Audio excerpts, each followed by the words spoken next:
치유하시는 그리스도라는 제목으로 함께 은혜를 나누기를 원합니다. 어떤 예수님? 치유하시는 예수님. 우리 누가복음 4장 16절로 21절 말씀을 뵙도록 하겠습니다.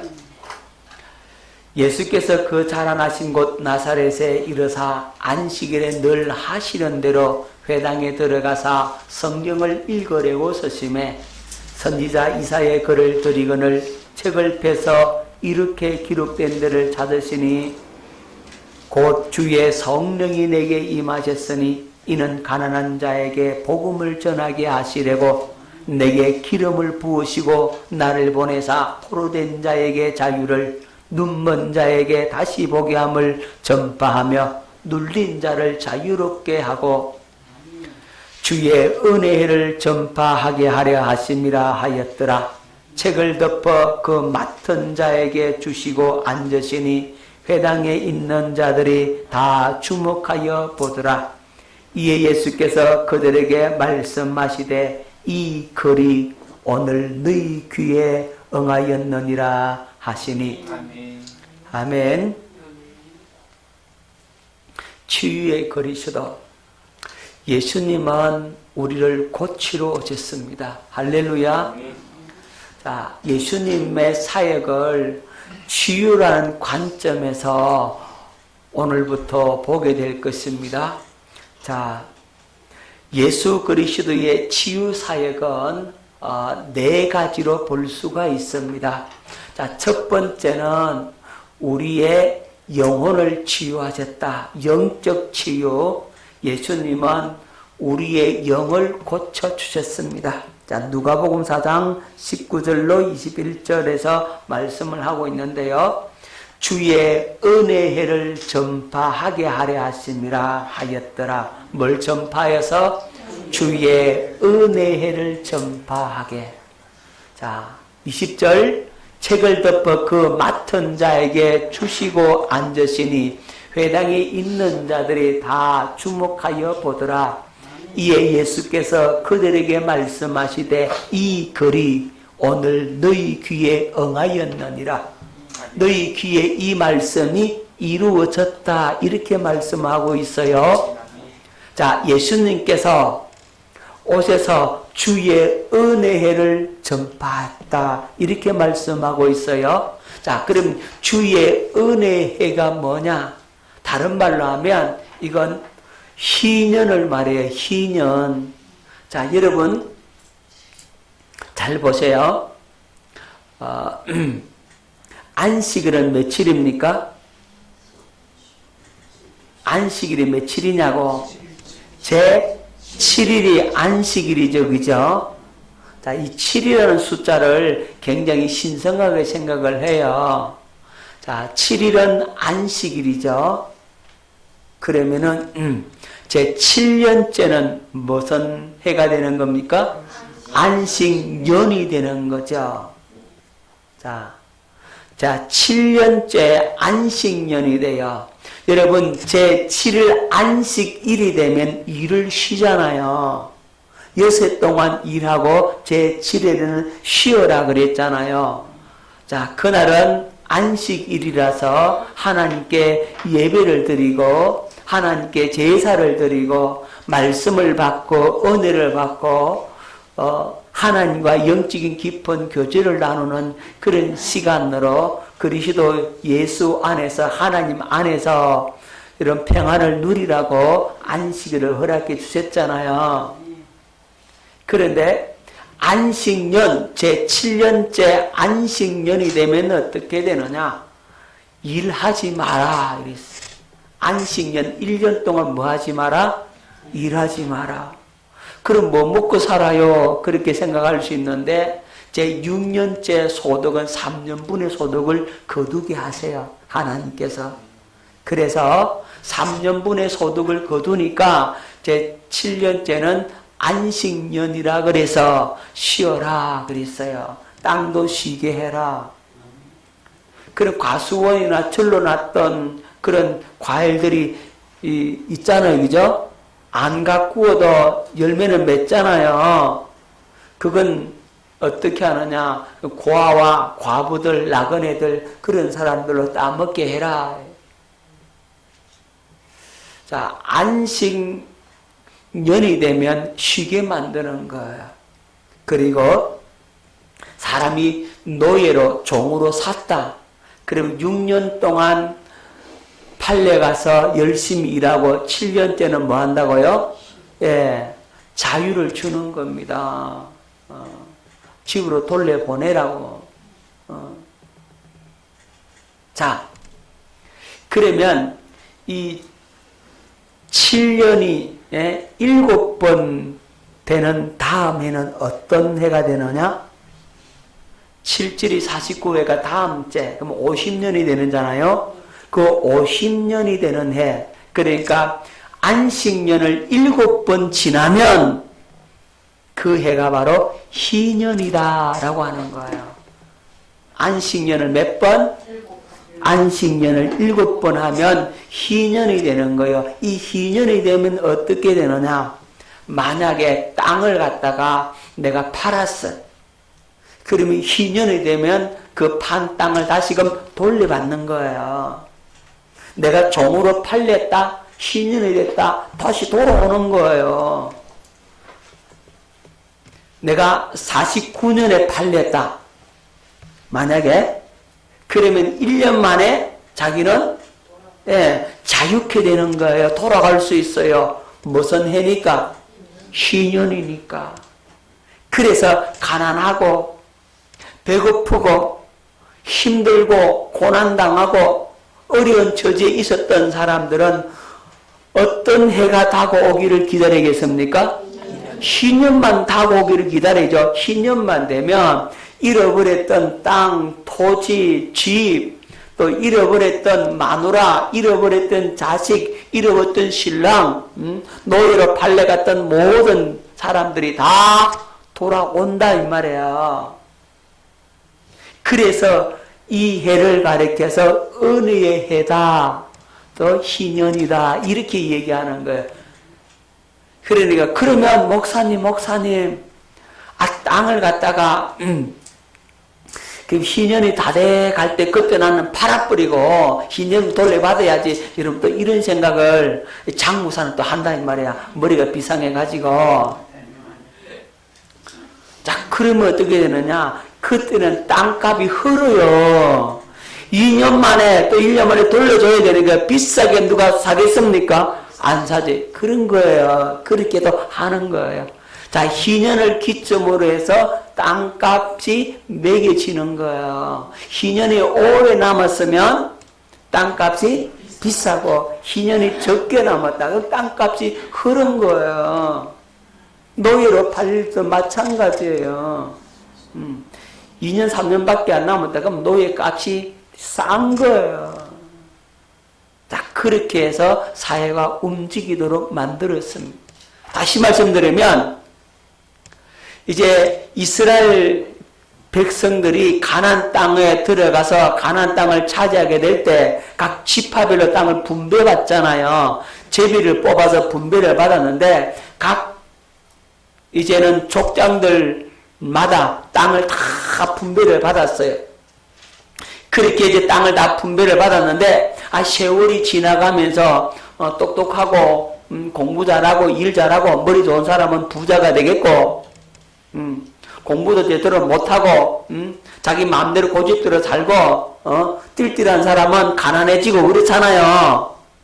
그리 가난한 사람은 이제 희년이 될 때까지는 이제는 기다려야 돼. 그래야 다시 한 번 더 이제 재산이 평준화가 되는 거예요. 영원한 부자도 없고 영원한 가난한 자도 없도록 만들어 놓은 제도가 바로 이 희년이라고. 그래서 희년을 은혜의 해라고 하는 겁니다.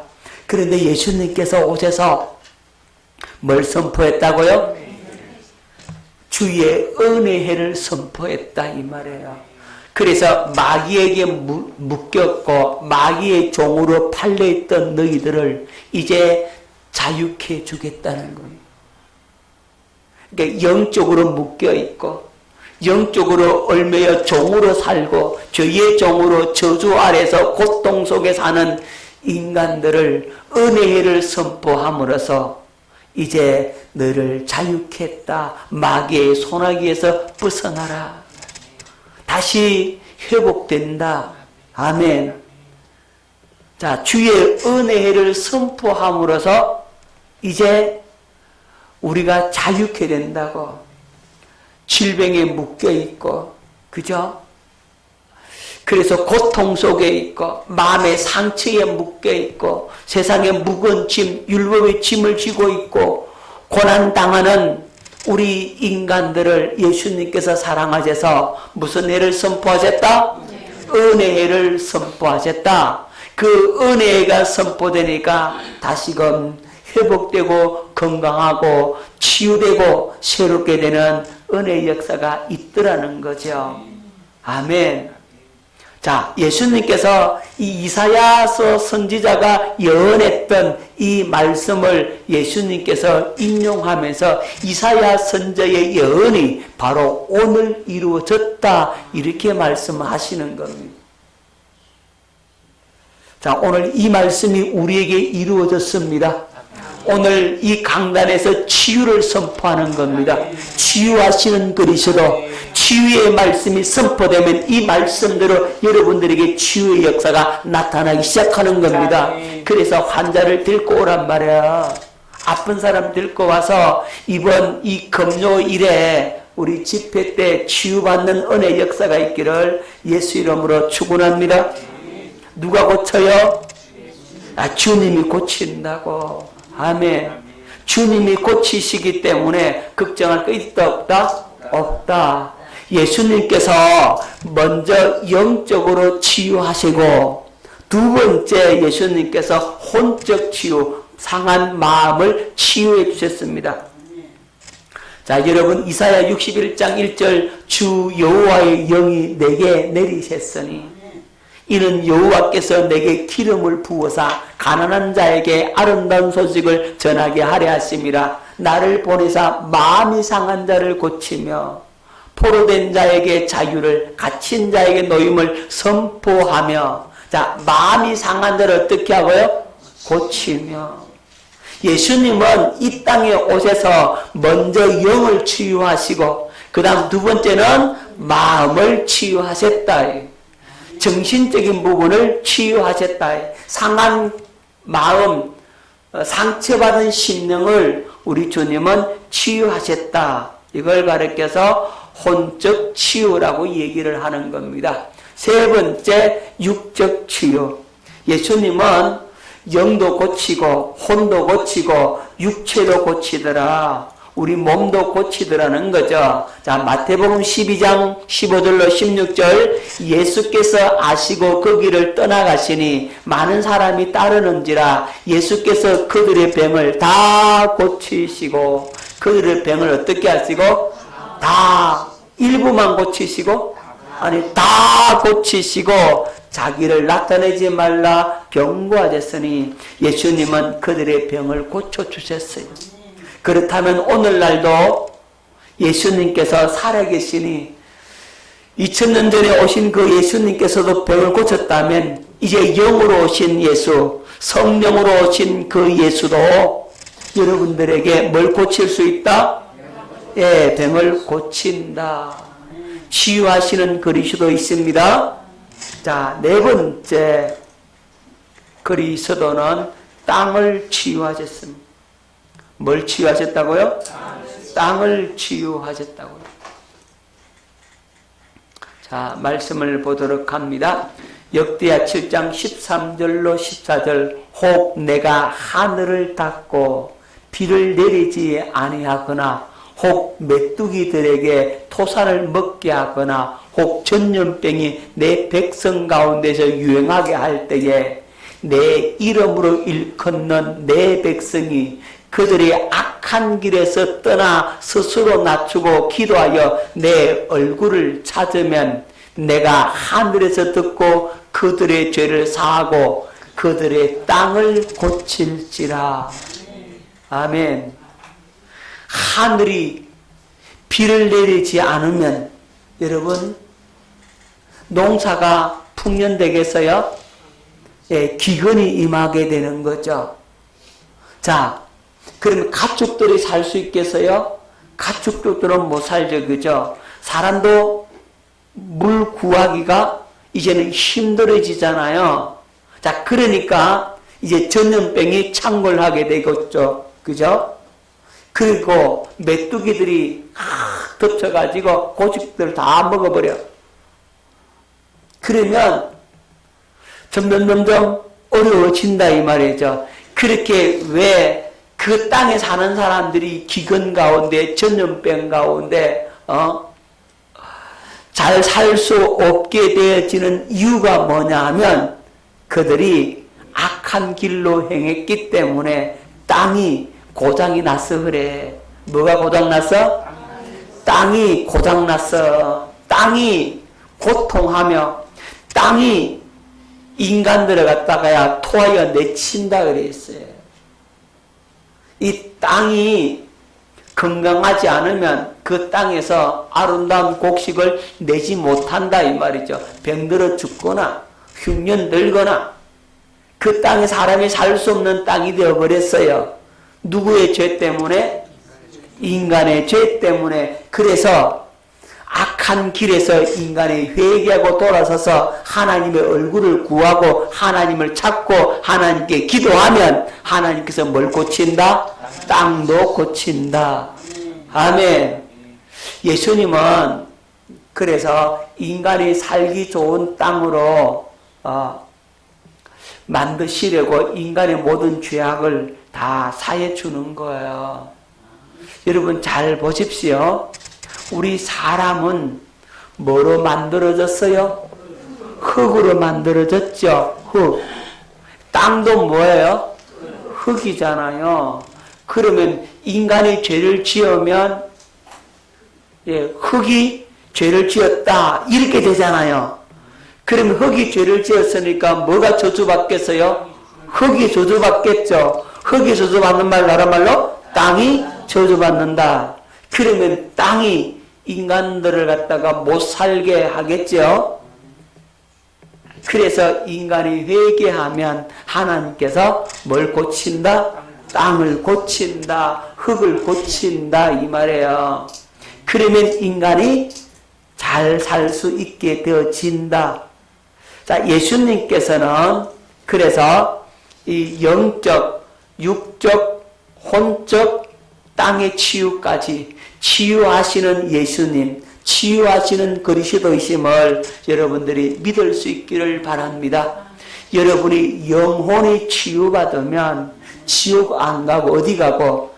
천국 가고, 육체가 치유받으면 이 땅에서 건강하게 행복하게 천국을 누리며 살게 되고, 땅이 치유받으면 여러분들이 이 땅에서 자유를 누리고 평안하게 살 수 있게 되어진단 말이에요. 할렐루야.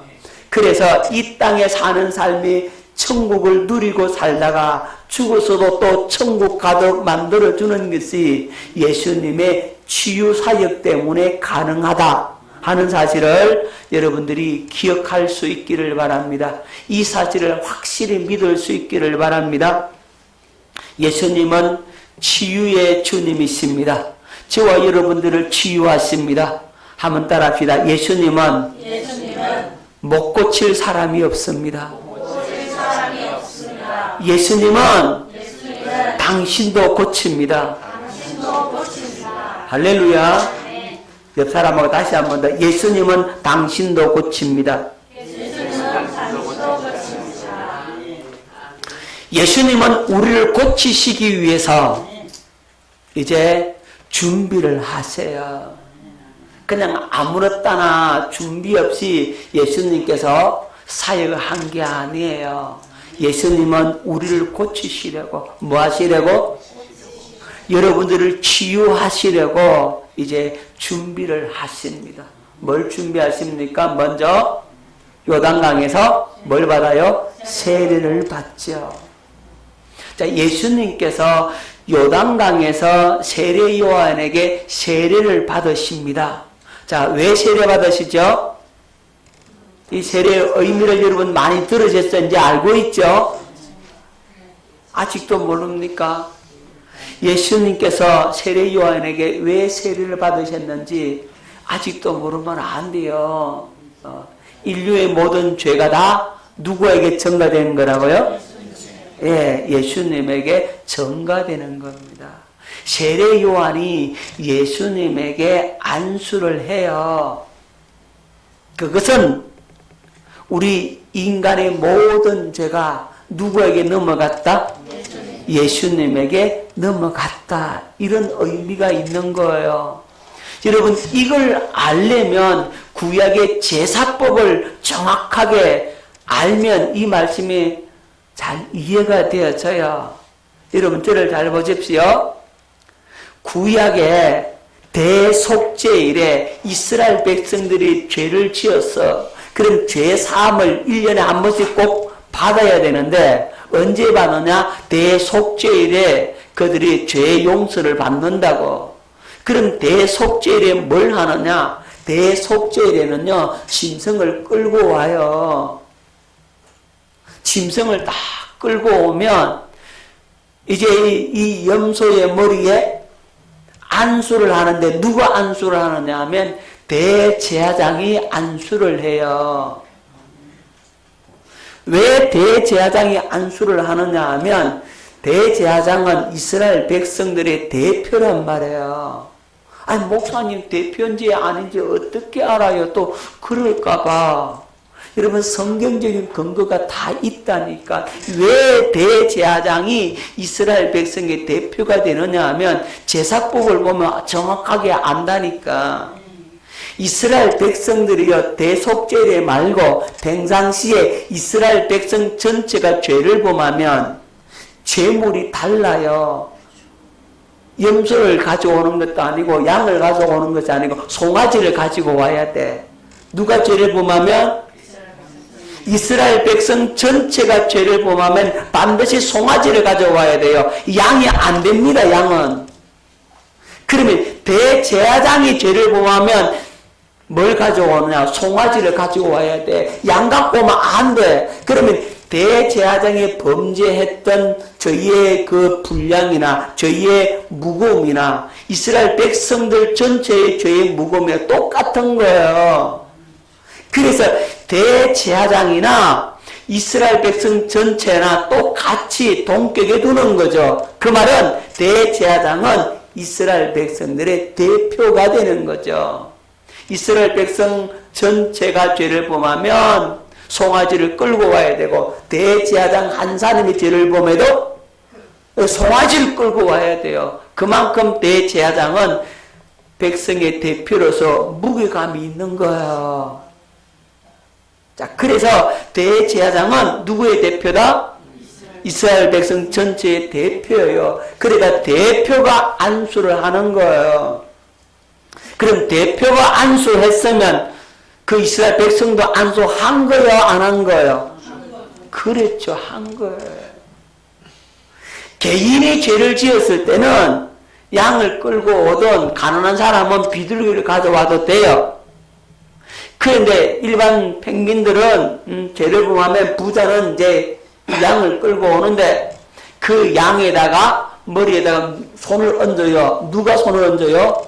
죄를 범한 그 사람이 손을 얹어요.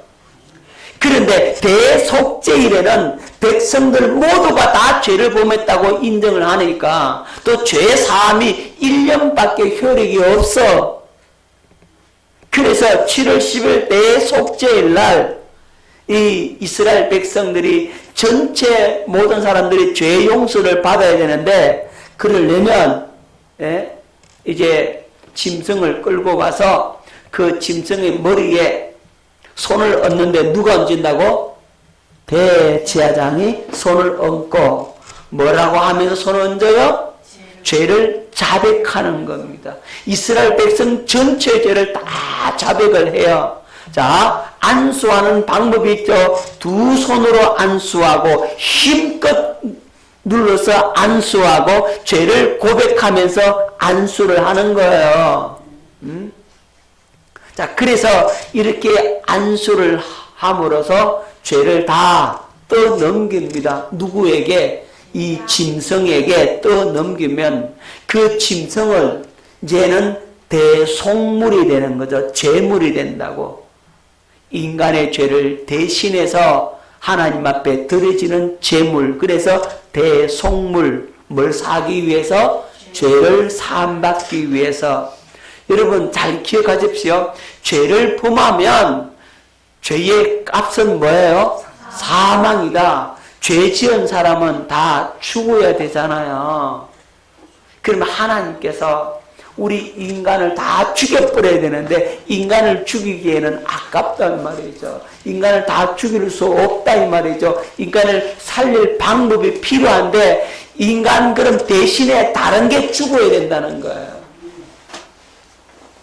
다른 누군가 피를 흘리고 죽어야 된다는 거죠. 사람을 죽일 수 없으니까 그래서 사람 대신에 짐승을 죽인다고. 그 짐승을 죽이는데 그냥 죽이는 것이 아니라 인간의 죄를 다 짐승에게 떠넘겨서 그러면 인간의 죄가 짐승에게 다 전달했기 때문에 인간은 죄가 없어지고 인간의 죄를 짊어진 그 짐승은 피를 흘리고 죽어야만이 이제 죄가 용서가 되는 거죠. 죄값은 지불했다 이렇게 된다고. 대속의 원리입니다. 그게. 깨달아지죠? 대속의 원리를 아시겠죠? 제사법에서 대속의 원리가 그렇게 적용이 되는 거예요. 그럼 똑같이 마찬가지로 예수님이 우리의 죄를 뒤집어 쓰시고 죽으셔야 우리 죄가 용서받잖아. 그러면 똑같은 원리로 예수님이 우리 죄를 뒤집어 써야 되는데 우리의 죄가 예수님에게 넘어가야 되잖아요. 그럼 누가 안수해야 돼요? 예, 인류의 대표가 해야 되잖아요. 대표. 인류의 대표가 하면 예? 나도 안수한 거란 말이에요. 자, 인류의 모든 죄를 정가시키기 위해서 세례 요한이 안수를 하는 겁니다. 그리고 왜 세례 요한이 안수해요? 여러분 세례 요한이 대제사장이에요. 대제사장. 세례 요한의 아버지가 누구죠? 사가라잖아요. 사가라가 대제사장이잖아. 대제사장의 아들은 역시 대제사장이 되고 예수님께서 이 세례 요한에게 인류의 대표라고 얘기를 해놨어. 여자가 낳은 자 중에 가장 큰 자다 그랬어요. 여러분 아기는 여자가 낳잖아요. 여자가 낳은 자 중에 가장 큰 자가 대표지 뭐.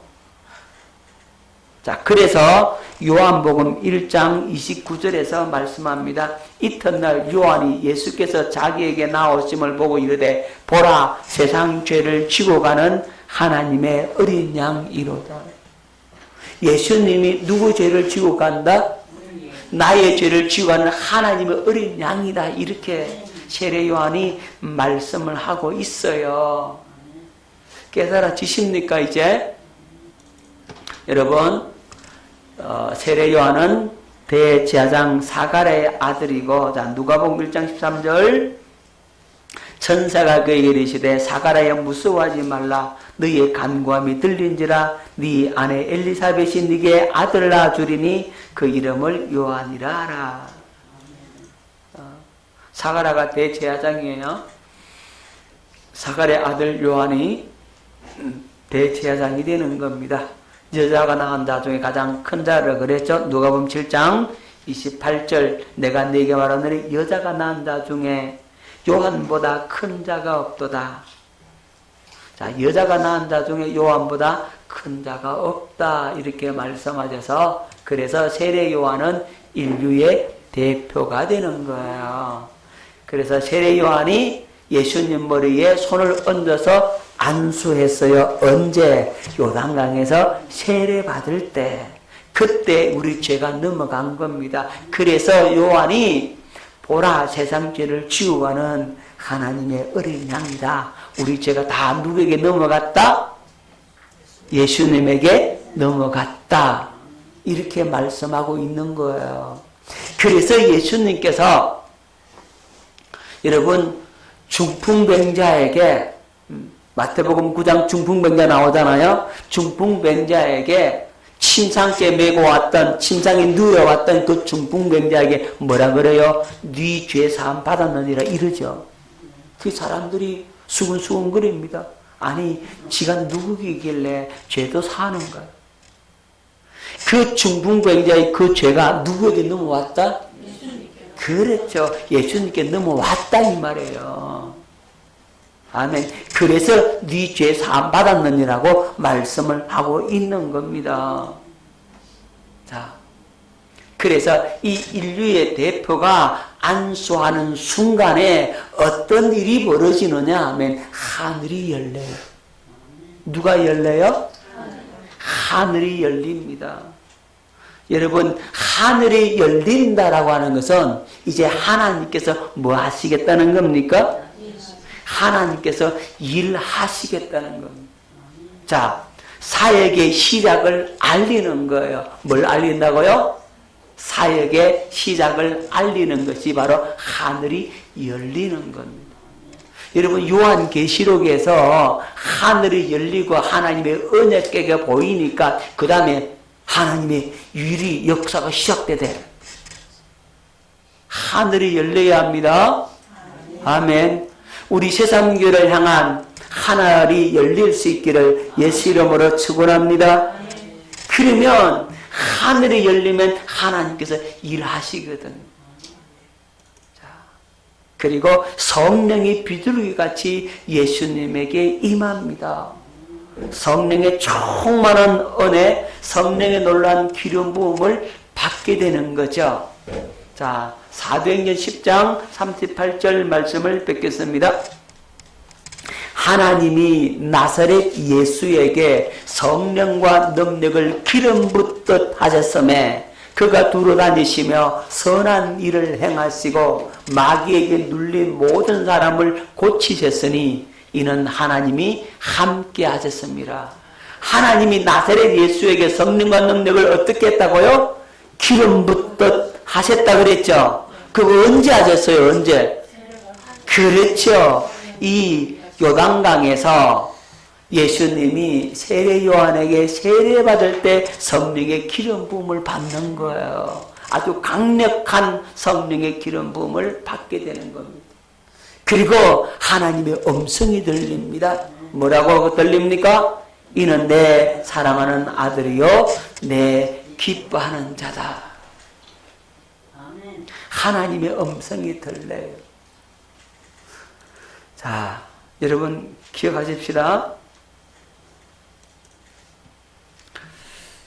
이제 하나님께서 예수 그리스도가 사역할 수 있는 모든 능력과 권세와 직임을 부어줬다는 겁니다. 성령의 기름 부음을 통해서 예수님은 사역의 준비를 갖추게 되는 겁니다. 아멘. 예수님이 공생의 사역을 시작하려면 가장 먼저 인류의 죄를 다 뒤집어 썼어야 되고 인간의 모든 죄를 다 예수님이 이제 다 짊어지셔야 돼요. 그리고 이제 성령의 강력한 기름 부음이 임해서 예수님께서 그리스도의 직임을 감당할 수 있도록 그 능력을 가질 수 있도록 이제 성령의 그 은혜가 필요했던 겁니다. 자, 그래서 그리스도는 치유 사역을 위해서 이렇게 하나씩 하나씩 착착착착 준비를 해 나가셨습니다. 그리고 이것이 끝이냐? 아니에요. 준비 끝났느냐? 아니라니까. 또 하나의 일이 있어요. 무슨 일이냐? 그게 뭐냐 하면 40일 금식하시고 마귀에게 시험을 받으시는 겁니다.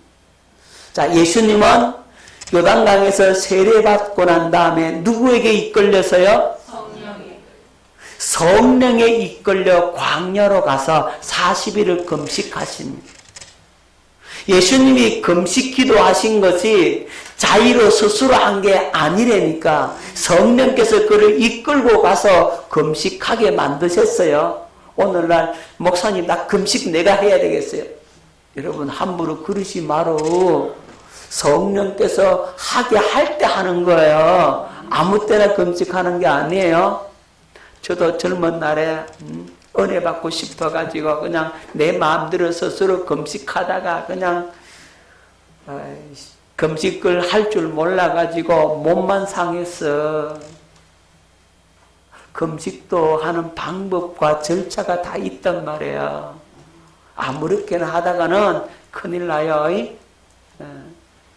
자, 예수님은 성령에 이끌려 40일간 금식하시고 시험도 마귀한테 이끌려 시험 받았어요?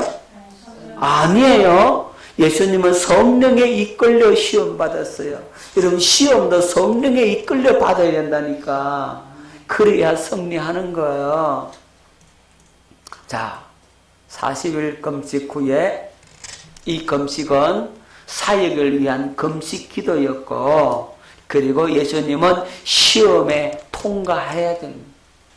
여러분 시험 다 쳐야 여러분 수능 쳐야 대학 들어가. 수능 못 치면 대학 못 들어가잖아요. 그죠? 우리 하나님 앞에서 쓰임 받으려면 훈련과 연단의 과정이 있어야 되는 거예요. 다 예수님도 이걸 통과하는 겁니다. 자, 사탄이 이제 예수님을 시험합니다. 40일 금식하시고 얼마나 예수님이 줄이셨어요. 그죠? 여러분들 금식 안 해본 사람은 그 배고픔의 그 고통을 몰라. 저도 금식을 해봤는데요.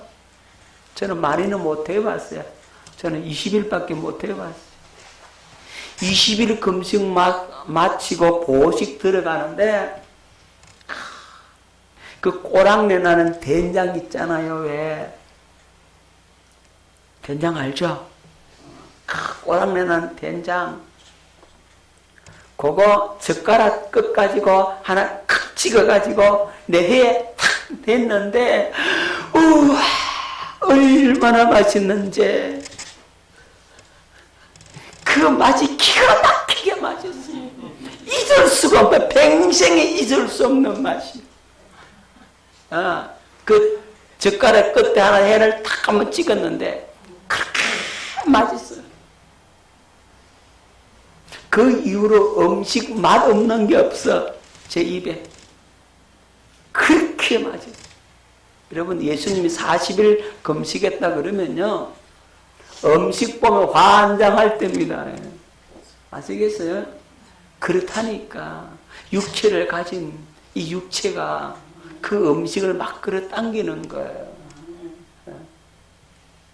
그때 사단이 시험을 합니다. 뭐라고 말하냐면 네가 만일 하나님의 아들이라면, 네가 하나님의 아들이라면 하나님의 아들임을 증명해봐라. 하나님의 아들임을 내가 원하는 방법대로 네가 증명해라. 이게 사단이 요구하는 겁니다. 누구의 방법대로 하나님의 아들임을 증명하라? 사탄이 원하는 방법대로. 거기에 쏘고만 안 돼. 자, 첫 번째 시험 뭐라고 합니까? 첫 번째 시험 그죠? 돌이 떡덩이가 되게 해라. 이 돌이 뭐가 되게 해라? 떡이 되게 해라. 여러분 돌이 떡이 되면 되겠어요? 안 되잖아요. 그런데 네가 하나님의 아들이니까 돌이 떡으로 만들어야 그래야 네가 하나님의 아들이다. 그리고 돌로 떡을 만들어서 뭐라고? 먹어봐라. 네 배고프잖아. 자, 이 시험이 어떤 의미가 있냐면 이 시험은 육신의 시험이에요. 무슨 시험?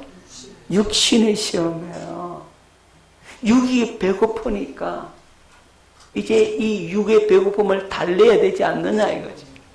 하나님의 아들이라면 돌도 떡으로 만들 수 있다. 그러니까 너희 만들어서 먹어라. 이렇게 하죠. 자, 마태복음 4장 4절에 말씀하고 있죠. 예수께서 대답하여 이르시되 기록되었으되 사람이 떡으로만 살 것이 아니요 하나님의 입으로부터 나오는 모든 말씀으로 살 것이라 하였느니라 하시니, 신명기 8장 3절의 말씀을 인용해서 예수님께서 말씀합니다. 야, 내가 하나님의 아들임을 증명하는 길은 돌로 떡을 만들어 먹는 것이 아니라 하나님의 입에서 나는 그 말씀을 먹음으로 내가 하나님의 아들임을 증명하겠다. 아멘. 내가 하나님의 아들임을 증명하는 것은 하나님의 입에서 나는 그 말씀을 먹고 사는 것이 하나님의 아들임을 증명하는 거다. 떡으로 사는 게 아니야. 말씀으로 사는 거다. 어떤 말씀? 예, 하나님의 입에서 나오는 그 말씀.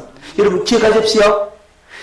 기록된 말씀, 성경에 기록된 그 말씀, 여러분이 육신의 눈으로 보고 육신의 귀로 들어가지고 그것 갖고 사는 게 아니고, 그 기록된 그 말씀이 성령으로 깨달아져서 내게 살아계신 하나님의 음성으로 들려올 때 그게 비로소 양식이 되는 거예요. 그걸 먹어야 여러분이 산다고, 그걸 먹어야 여러분들이 하나님의 자녀임을 증명한다고. 할렐루야.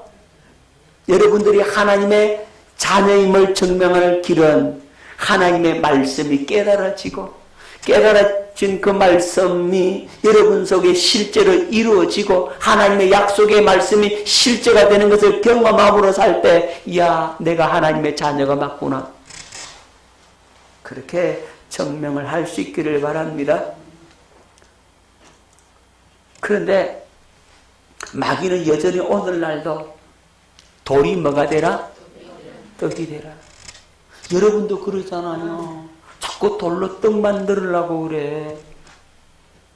돌로 떡 만들려고 하지 마요. 무슨 얘기냐면, 여러분 쉽게 여러분들이 일하지 않고 뭔가를 얻어내려고 하지 말라 이 말이에요. 요행을 바라거나 공짜를 바라거나 그런 거 절대로 바라지 마요. 여러분들이 손이 수고하지 않고 그걸 얻으려고 하지를 말라 이 말이에요. 돌이 떡이 되면은 얼마나 좋겠어요. 그죠? 돌이 떡이 되면요 얼마나 좋겠어요. 그냥 뭐 이제 먹고 사는 문제는 끝났네. 앞에 보면 돌로 떡 만들면 되는 돌이 얼마나 많아. 큰 바위 하나 떡 만들어 놓으면 얼마나 오래 먹겠어요. 육신의 그 원하는 것들에 끌려가지 말라 이 말이에요. 자, 두 번째, 성전 꼭대기에 뛰어내리라. 이 시험이 뭐예요? 이건 마음의 시험이에요. 자, 마태복음 4장 7절, 예수께서 이르시되 또 기록되 주 너희 하나님을 시험하지 말라 하였느니라 하시니. 여러분, 마귀가 성전 꼭대기에서 뛰어내리라 요 말만 한 게 아니에요. 네가 성전 꼭대기에서 뛰어내리면 하나님께서 그의 사자를 보내가지고 네 발에 돌이 부딪히지 않도록, 너 안 다치도록 그렇게 한다. 네가 하나님의 아들이 아니냐? 네가 만일 하나님의 아들이라면 성전 꼭대기에 뛰어내려서 안 다치고 안 죽으면 그게 네가 하나님의 아들임을 증명하는 길이 아니냐? 이렇게 시험을 해요. 누굴 시험합니까? 하나님도 시험해. 하나님의 말씀 갖고 시험해. 누가요? 마귀가요.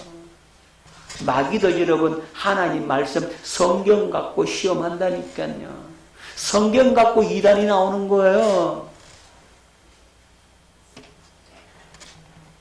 자, 성전 꼭대기에 올라가서 뛰어내렸다. 안 다쳤다. 그래 사람들이 뭐라 그러겠습니까?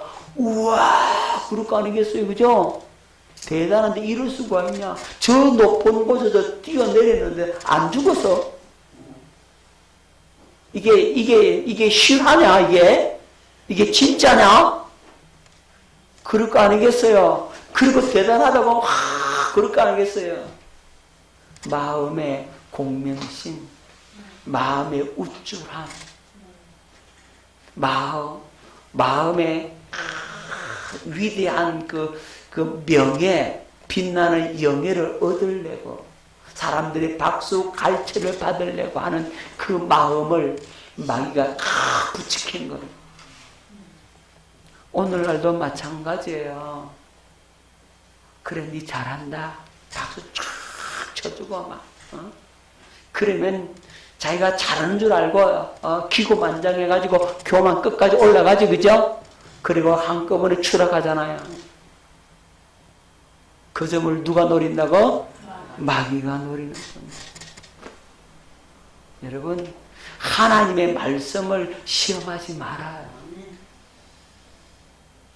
그렇게 해서 두 번째 시험도 이깁니다. 자, 세 번째 시험 뭡니까? 천하만국의 영광을 줄 테니까 나한테 뭐라? 절해라. 천하만국의 영광을 다 줄 테니까 절해라. 이게 영적인 시험. 무슨 시험? 영적 시험. 우리는 하나님과의 관계를 맺어야 되잖아요. 사람과의 이 관계도 맺고 살지만 우리는 하나님과의 영적인 깊은 교제 속에 들어가야 된다고. 그런데 귀신에게 절하는 것, 영적인 시험이잖아요. 자, 마태복음 4장 10절에 예수님께서 이것을 물리치는 뭐라고요? 이에 예수께서 말씀하시되 사탄은 물러가라. 기록되었으되 주 너희 하나님께 경배하고 다만 그를 섬기라 하였느니라. 내가 하나님의 아들인 것은 하나님께 경배하고 그만 섬기는 것으로 내가 하나님의 아들임을 나타내겠다는 겁니다. 그리고 천하만국의 영화 그거 필요 없다. 내가 그것을 위해 사는 내가 아니다. 나는 오직 누구만 섬기겠다? 하나님만을 섬기겠다. 여러분들이 기억할 수 있어야 합니다. 세상의 영화와 세상의 그 즐거움과 세상에 주는 그 달콤함, 그 모든 것들보다도 주님께 경배하고 주님께 영광을 돌리고 주님과 영적인 깊은 교제 속에 들어가는 것이 훨씬 더 기쁘고 좋다. 그러므로서 내가 하나님의 자녀임을 증명하겠노라 할 수 있기를 예수 이름으로 축원합니다. 자, 예수님은 이 세 가지의 시험을 당당히 물리칩니다. 사탄이 완전히 물러갔나요? 아니에요. 잠깐 물러났어. 사탄이 잠깐 물러났는데 그 요망한 것이 언제 나타나느냐? 겟세마네 동산에서 십자가를 앞에 둘 때 그게 또 나타납니다. 그리고는 예수님 마음에다가 찔러댑니다. 이제는 야, 너 십자가 어떻게 질래? 십자가 어떻게 질래? 너 못 져. 그게 얼마나 고통인데. 그 고통이 얼마나 무지막지만 고통인데 어떻게 할래? 지지 마. 예수님이 처음에 유혹을 받았어. 그래서 뭐라고 그럽니까? 아버지여, 할 수만 있다면 이 산을 내게서 옮겨 주옵소서. 하지만 예수님은 마귀의 그것을 물리치는데 그러나 내 원대로 마옵시고 아버지의 원대로 되기를 원합니다. 아버지의 원대로 되기를 원합니다 하면서 마귀를 완전히 짓밟아버린 겁니다. 3번씩이나 마귀는 찾아와서 또 공격을 하죠. 그죠? 3번 이렇게 기도한 거, 3번째 물리친 겁니다. 자, 첫 번째 시험도 몇 번 만에? 첫 번째 시험도 3번이잖아요. 3가지 시험이잖아요. 그리고 마지막 때도 또 역시 3번. 그래서 예번 3번 기도한 겁니다. 똑같은 기도를. 마음에다가 끊임없이 마귀는 그렇게 공격을 했지만 내 원대로 마옵시고 아버지의 원대로 되기를 원합니다. 승리하시고 겟세마네 동산의 승리가 십자가의 승리로 가져올 수 있었던 겁니다. 할렐루야. 여러분 기억하십시다. 사단은요, 네가 스스로 주인 되어서 네 마음대로 네 정욕대로 살아라 이렇게 공격을 했다 이 말이에요. 그죠? 이게 시험이라. 늘 이 시험이 있죠. 저와 여러분들 앞에 늘 이 시험이 있잖아. 오늘도 여러분들이 주인 되었습니까? 예수님이 주인 되었습니까? 물어보면 마귀한테 쏘아갖고 누가 주인 되었어요? 내가 주인 되었다고요. 내 마음대로 했다고요. 왜? 눈에 보이는 대로, 귀에 들리는 대로, 육신이 끄는 대로, 내가 좋아하는 대로 끌려가서 그렇게 했다 이 말이죠. 그럼 누구한테 쏘은 거예요? 마귀한테 당해버린 것이에요. 김미옥 집사야, 네가 주인 돼서 네 마음대로 살아라 이렇게 수시되면 아니야, 사탄아 물러가라. 나는 주님을 머리로 해서 산다. 주님이 나의 주인이다. 그렇게 하고 주님 나를 인도해 주세요. 마귀가 나를 이렇게 공격을 하는데 주님 내가 이길 힘이 없어요. 주여 힘 주시옵소서. 그렇게 미옥 집사님 기도해서 이겨낸단 말이야. 아멘. 그래야 돼요. 이게 그래야 이기는데 그렇게 안 하면 그만 진다고. 여러분, 예수님은 어떻게 했다고요? 하나님 아버지를 머리로 하고 살겠다. 내 스스로 사는 게 아니다. 나는 자유로 산 적이 없다. 예수님은 하나님 아버지를 뭐로 살았다? 머리로 하라고 살았다. 그래서 이긴다고요? 이기고서요? 이기죠. 그죠? 할렐루야. 자, 고린도전서 11장 3절. 그러나 나는 너희가 알기를 원하노니 각 남자의 머리는 그리스도요, 여자의 머리는 남자요, 그리스도의 머리는 누구라? 하나님이시라. 아멘. 그리스도의 머리는 하나님이시다 라고 말씀을 하고 있어요. 그래야 승리한다고. 믿습니까? 깨달아졌습니까? 우리 이렇게 승리하십시다. 자, 예수님은 치유사역 하시기 전에 이걸 먼저 다 통과를 하신 거란 말이에요. 오늘 치유에 대해서 말씀하려고 했는데 이 말씀 하는 관계로 시간이 다 가버렸는데 어쨌든 간에 예수님은 치유자이십니다. 우리의 영도 치유하고 우리의 상한 가슴도 치유하고 우리의 질병도 치유하십니다. 우리의 연약함을 친히 담당하셨습니다. 우리의 죄도 예수님께 다 전가됐습니다. 할렐루야.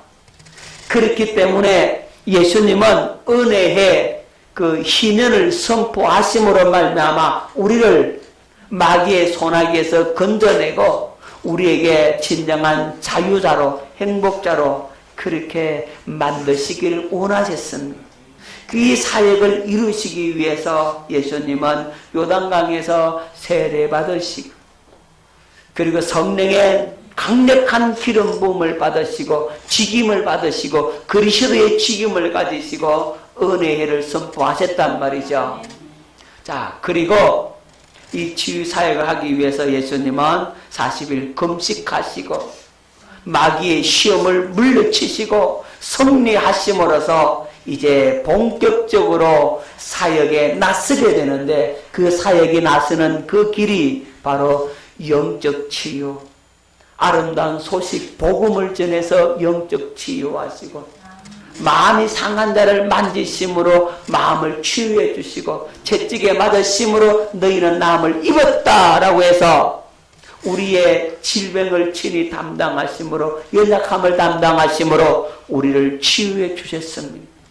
오늘 예수님의 이 전인 치유 사역을 여러분들이 기억하고, 야, 나도 예수님의 그 사역 덕택에 내가 치유받았구나. 아멘. 여러분이 뭐가 치유받았어요? 영적 치유받고, 두 번째 마음도 치유받고, 그 다음에 육체로 치유받고, 아멘. 땅도 치유받고. 자, 예수님의 이 네 가지 사역을 통해서 우리는 자유케 되어져야 합니다. 믿음을 여기에서부터 출발하세요. 야, 나는 아직 아파서 고통 속에 있다라가 아니라 그 병을 인정하고 들어가는 것이 아니라 예수님께서 이미 이것을 이루어 놓았기 때문에 나는 이제 자유다라고 하는, 나는 다 낫다라고 하는 믿음에서 출발하라고. 아멘. 아니, 목사님, 나 아직도 안 나은데요, 아직도 아픈데요, 그러지 말고 그 병에 끌려가지 말고 예수님께서 이미 치유해 놓았다라고 믿음으로 나는 이제 낫다라고 이 확신 가운데 가란 말입니다. 주님께서 치유하셨으니 나는 나았습니다. 이제 이 말씀이 나에게 뭐만 되면 된다? 실체만 되면 된다. 주여, 이 말씀이 나에게 그대로 이루어지게 하옵소서. 그렇게 기도하라고. 이미 나았기 때문에, 주님께서 이미 나았다고 선포했기 때문에 이것이 나에게 이제 실제로 이루어지기만 하면 된다고. 그렇게 믿으세요. 그 믿음을 갖고 가는 거예요. 목사가 고쳐주는 거 아니라니까. 여러분이 믿음이 고친다니까. 믿음이 있으면 누가 고쳐요? 주님이 고친다니까. 아멘. 그렇기 때문에요, 저는 큰 소리 치는 겁니다. 왜? 주님이 하세요. 제가 하는 게 아니라니까. 저는 아무 능력 없어요. 한 트럭도 희거나 끊거나 할 수가 없어요. 하지만 주님이 하신다고. 아멘. 내가 손을 얹으면 이 손이 누구의 손이 된다고요? 주님의 손이 되어서 주님이 이 손을 붙들고 쓰시면 낫게 하는 거지 뭐. 아멘. 저는 믿고 손을 얹은다 이 말이에요. 누가 하실 걸 믿고? 내 손에 뭐 능력이 있어서 하는 것이 아니라 주님이 능력이니까, 내 안에 계신 주님이 능력이니까 그분이 하신다고. 아멘. 여러분, 그렇게 믿을 수 있기를 바랍니다. 그렇게 믿고 기도를 받으시라. 할렐루야. 오늘 치유하시는 주님께서 여러분의 영과 여러분의 혼과 여러분의 육체도 이미 치유해 놓았다고 믿을 수 있기를 바랍니다. 그리고 이 믿음이 실제가 되게 해달라고, 이 믿음대로 주님 오늘 역사가 나타나게 해달라고, 이 믿음을 주님께서 더 굳건하게 허락해달라고, 이 믿음에 주님께서 할례를 베풀어 달라고. 그래서 하나님의 믿음을 가짐으로 여러분들이 치유를 경험하게 되고 체험하게 되는 은혜 역사 나타나기를 예수 이름으로 축원합니다.